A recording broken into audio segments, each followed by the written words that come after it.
Thoroughness. Thoroughness consists in doing little things as though they were the greatest things in the world.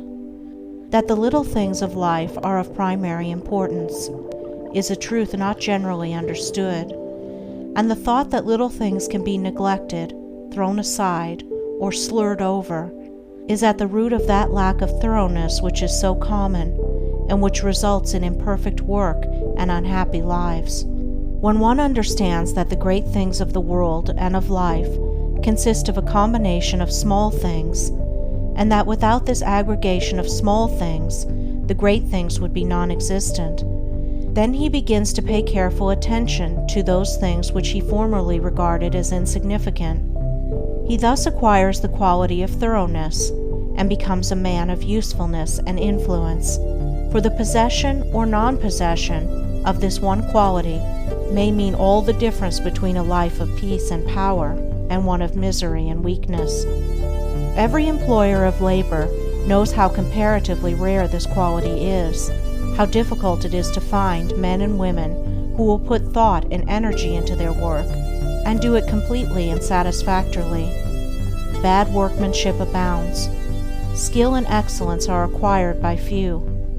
Thoughtlessness, carelessness, and laziness are such common vices that it should cease to appear strange that in spite of social reform, the ranks of the unemployed should continue to swell, for those who scamp their work today will another day, in the hour of deep necessity, look and ask for work in vain. The law of survival of the fittest is not based on cruelty, it is based on justice. It is one aspect of that divine equity which everywhere prevails. Vice is beaten with many stripes. If it were not so, how could virtue be developed? The thoughtless and lazy cannot take precedence of, or stand equally with, the thoughtful and industrious.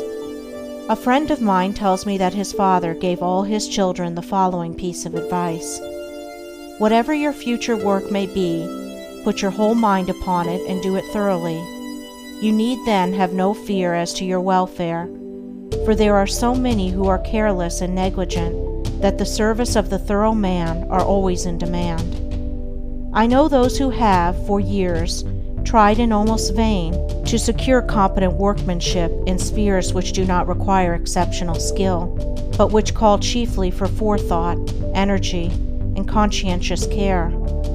They have discharged one after another for negligence, laziness, incompetence, and persistent breaches of duty, not to mention other vices which have no bearing on this subject.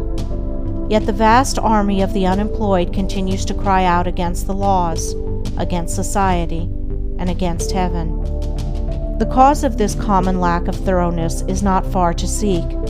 It lies in that thirst for pleasure, which not only creates a distaste for steady labor, but renders one incapable of doing the best work, and of properly fulfilling one's duty. A short time ago, a case came under my observation, one of many such, of a poor woman who was given, at her earnest appeal, a responsible and lucrative position. She had been at her post only a few days when she began to talk of the pleasure trip she was going to have now she had come to that place.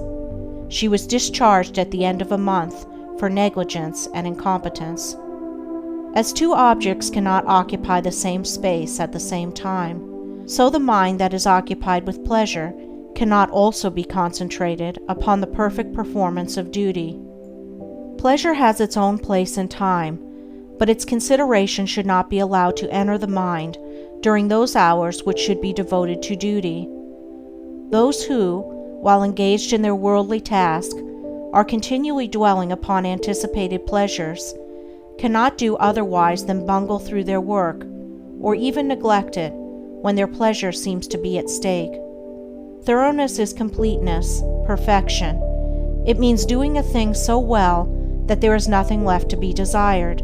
It means doing one's work, if not better than anyone else can do it, at least not worse than the best that others do. It means the exercise of much thought, the putting forth of great energy, the persistent application of the mind to its task. and the cultivation of patience, perseverance, and a high sense of duty. An ancient teacher said, "If anything has to be done, let a man do it. Let him attack it vigorously." And another teacher said, "Whatsoever thy hand findeth to do, do it with thy might." He who lacks thoroughness in his worldly duties will also lack the same quality in spiritual things. He will not improve his character. He will be weak and half-hearted in his religion, and will not accomplish any good and useful end.